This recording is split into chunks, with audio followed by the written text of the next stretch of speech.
joining us now from Halas Hall on the CHGO Bears Podcast. Nick, what was your biggest takeaway from that Jalen interview? Good to see you. Yeah, it's good to see you too, guys. I mean, I think there are a couple of things. Let's start with the last thing that Jalen Johnson was asked about, which is Jaquan Brisker. He's a guy that, I've seen sparingly in the locker room since he's been dealing with his concussion. But I mean, he said, I feel like he's getting better, but of course, he has some things that he's trying to get through. That thing is still the concussion that he suffered, weeks, almost month, like a full month ago now at this point. So you saw how happy Jalen was talking about Kyler Gordon being back on the field, but I don't feel like it's the same type of enthusiasm about Brisker because concussions are weird, man. Like Jaquan's been dealing with this for a while now, still going through the protocol and trying to get back on the football field. And hopefully we do see number 9 back out there for the Bears defense because he's a difference maker. But yeah, just still a lot of uncertainty around Jaquan and that concussion that he's still dealing with. Seems like Kyler Gordon's starting to get over the hump here. Obviously, a big part of this defense. Anybody in the locker room kind of sharing what his comeback would mean to this team. Yeah, I don't know if I can't speak to if anybody else would, but I mean, if you just watch how Kyler just plays a position and what Eberflus been doing with him, like we saw the run blitzes that he was being sent on even early on in that Jacksonville game before he eventually left with the hamstring injury that he's been dealing with. But he is a difference maker, and I think he would have made a big difference in last week's game against the Cardinals just with what they were doing in the run game because of how physical of a corner Kyler Gordon is. So I think getting a guy like that, and Jalen said they don't even have to communicate. They've been playing together for the last 3 years. They're kind of just on the same page in the way they think. So that's going to be a huge addition for the Bears defense to get someone that is physical. And Jalen, in that press conference you just listened to, talked about that the Patriots are going to want to establish the run game. So even when Kyler Gordon's in there, he should be an asset to help out these Bears defenders, bring down guys like Zacch Stevenson or even Drake May, who is very capable of getting outside and running the football. So huge addition for Kyler Gordon, as long as there's no setbacks, to be back there on Sunday for the Bears against the Patriots. Yeah, it was cool to hear Jalen just talk about the chemistry those two have, and Kyler is a different cat the way he's able to get into the backfield. By the way, news coming out from Halas Hall. I'm just reading Brad Biggs' tweet here. Bears have signed safety J.T. Woods to the practice squad. He was a third-round pick by the Chargers in 2022. And Biggs continues, sounds like cornerback Jalen Jones' shoulder will likely head to injured reserve. That's a tough blow, as Jones has been very good on special teams this season. For those of you who don't know the background on J.T. Woods with the Chargers, he's appeared in 13 games and has a total of 8 tackles over 2 seasons. So, the Bears just looking for some level of help now at safety. Jones, Brisker, company, who knows? Maybe we'll see J.T. Woods on the field here at some point. Yeah, I mean, when obviously with Jaquan Brisker still being out, you're asking more of Elijah Hicks. Obviously, you still have Jonathan Owens still on this team as well, but just getting more depth at that position, and safeties will play, a lot on special teams as well. So you just got to make sure that if anything were to happen to, Kevin Byard or Elijah Hicks, that you do have the number of guys just back there to obviously man the back end of your defense. Can you play safety over there with your double messed up knees there, Gregory? They might be calling you. No, hey, I cannot. Hey, Nick, let's move over to Zacch Pickens, who, and we can play this, I guess, but you were there when 96 was talking, and I thought it was pretty cool that he's got the big smile on his face, and he knows this is a big time opportunity for him, right? Yeah, no, he definitely understands the opportunity he's about to have with Andrew Billings going down. And, towards the end of this interview, you'll hear some questions, but they're definitely not from reporters. So we'll play that to see what I'm talking about here.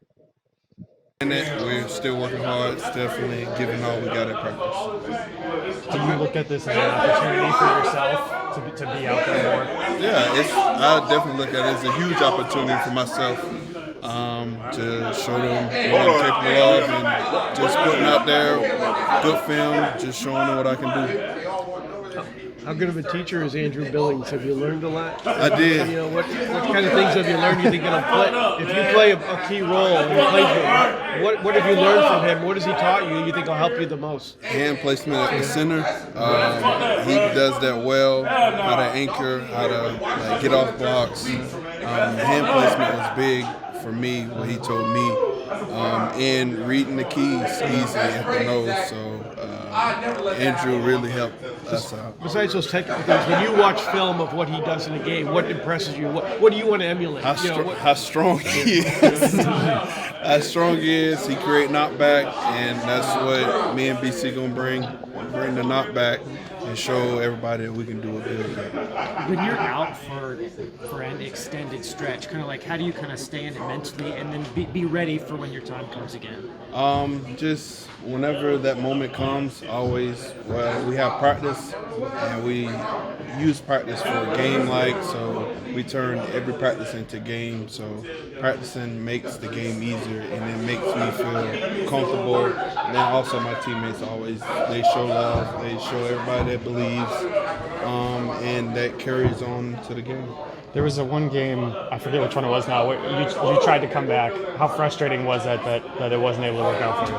It was very frustrating because as soon as I came back, I tore it again. So that's the frustrating part. And now I'm back. I'm well, back to being me, so I'm good. I know that's good. Yeah. Somebody asked Eric Washington about you, and he said he wants to see decisiveness. Mm-hmm. When you hear that, just what stands out in your mind? I'm just showing them that I can play, give it all I got. Right. Can you speak up just a little bit? Please. How you feel about Dexter? Thank you, Zacch. He's a good friend, best friend. How you feel about rushing beside 52? Daryl Taylor, we know you just acquired him maybe some weeks ago. We just want to know what you think about him. Good kid, good guy. Brings a lot to the table, a lot of emotions. We don't know what we're going to get out of him, but we love him. How much do you feel like your teammates got your back?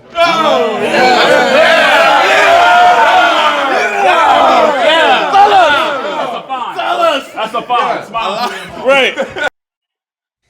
And there you have it. Zacch Pickens being interviewed. Who was in there, Nick? Which of his teammates were messing with him? So I got to set this up because there was a big scrum in front of Zacch Pickens at his locker. And then simultaneously, Montez Sweat was also speaking. So that crowd of media members got a little bit smaller when Montez Sweat was speaking outside the locker room.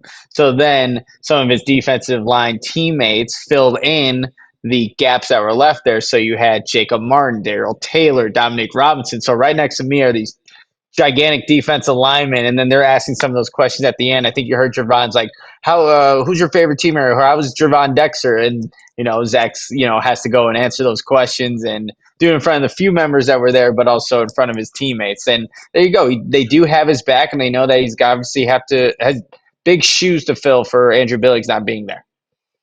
What was his latest injury? Hamstring, quad? What's going on there? Remind me. I forgot.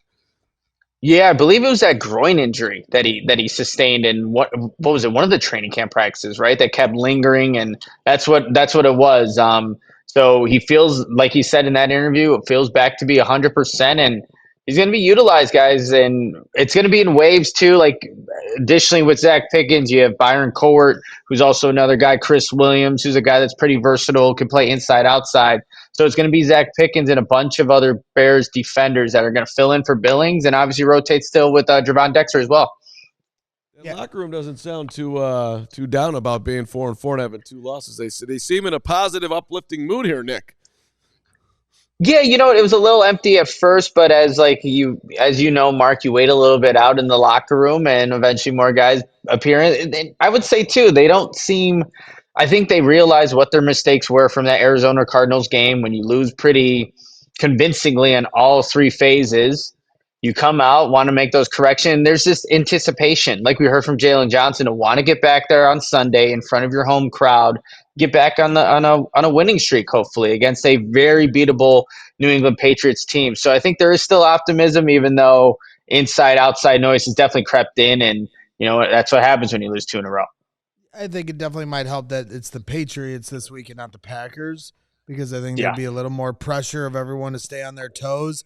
I also think it might be a correction from last week where after the Washington game, they let the pissed off vibes linger too long.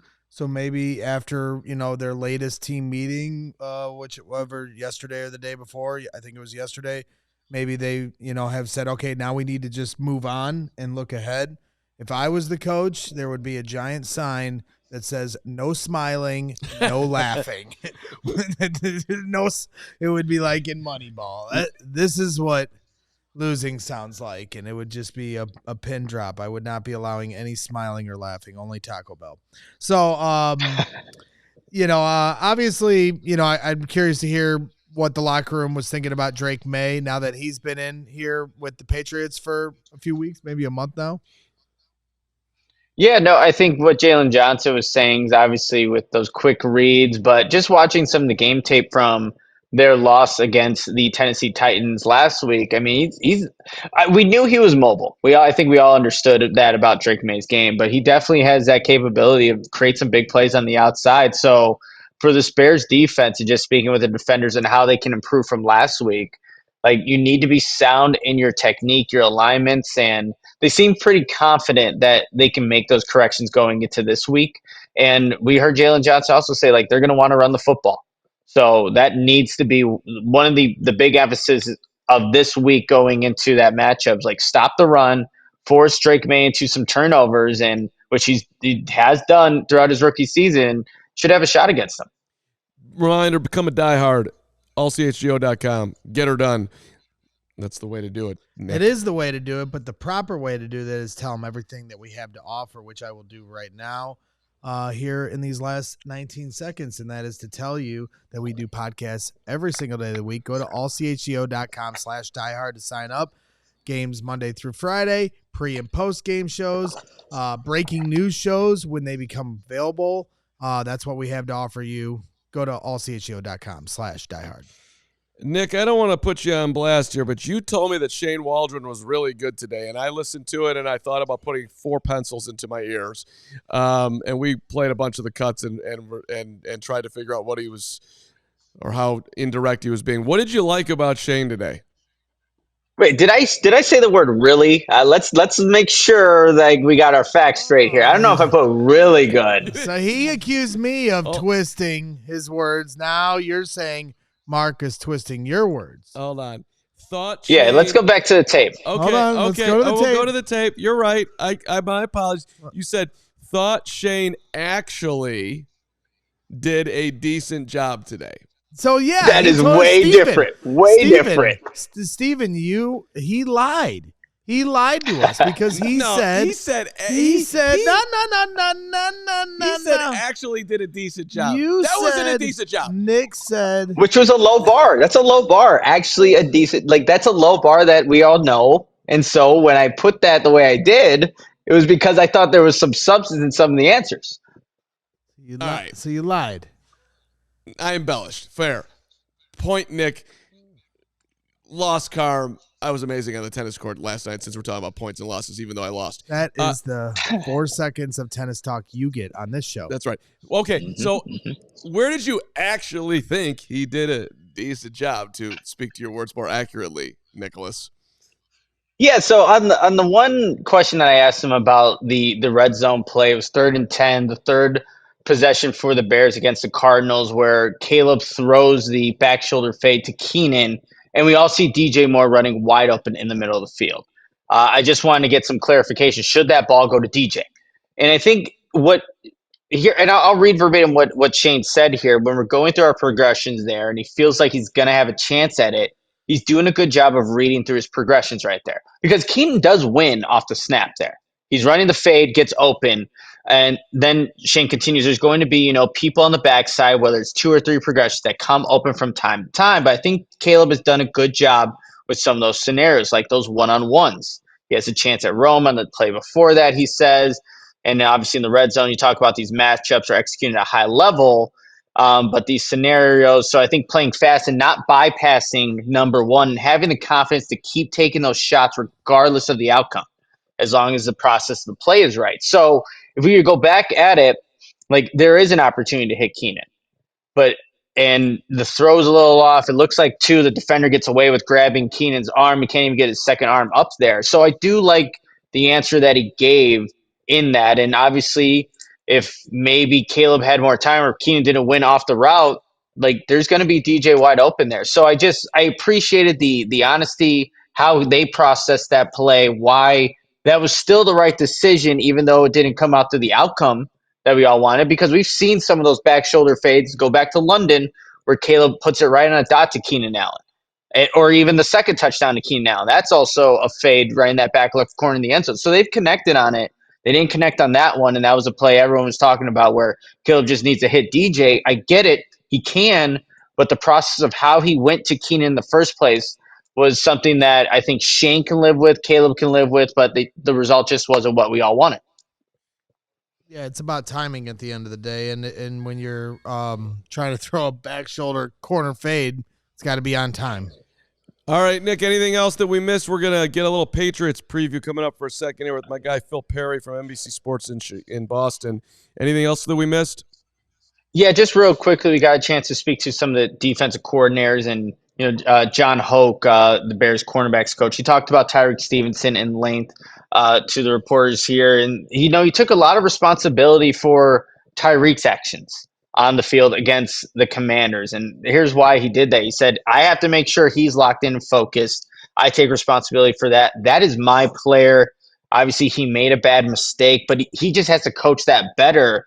And then the follow-up question was like, well, that's a part of Tyrique's game. He plays with a lot of emotions. That's just, what also makes him great. And, John Hoke agreed with that. He's a very compassionate guy, but still puts that responsibility on him to make sure that he's in the right frame of mind to obviously make plays and not give up or not lose the responsibility on, a Hail Mary play. And then the last thing, I asked him, like, will he start on Sunday? Because we didn't get that answer from Eric Washington when I asked him in that press conference. So I asked him, and he said, there is a good chance that Tyrique will be starting back in place of Terrell Smith, who did tweak his ankle, but I think he's on the trajectory of being all right for that game. So I think there's a chance that Tyrique plays on Sunday, or starts on Sunday, I should say. I'm annoyed by all that too. Yes, he's starting. He's paid his penance here or whatever. I mean, come on, get your best players on the field. Nick, great stuff, my friend. And my apologies once again. Every day I seemingly have to apologize to Nick. You only said that he actually did a decent job. You didn't say good or great or even phenomenal. You just said actually decent. So my point, Nick. Lost Carm. Congratulations. You win again. Thank you, Mark. I'll see you here tomorrow. I'll see you tomorrow. Out at Halas Hall. We all silly like the mayor.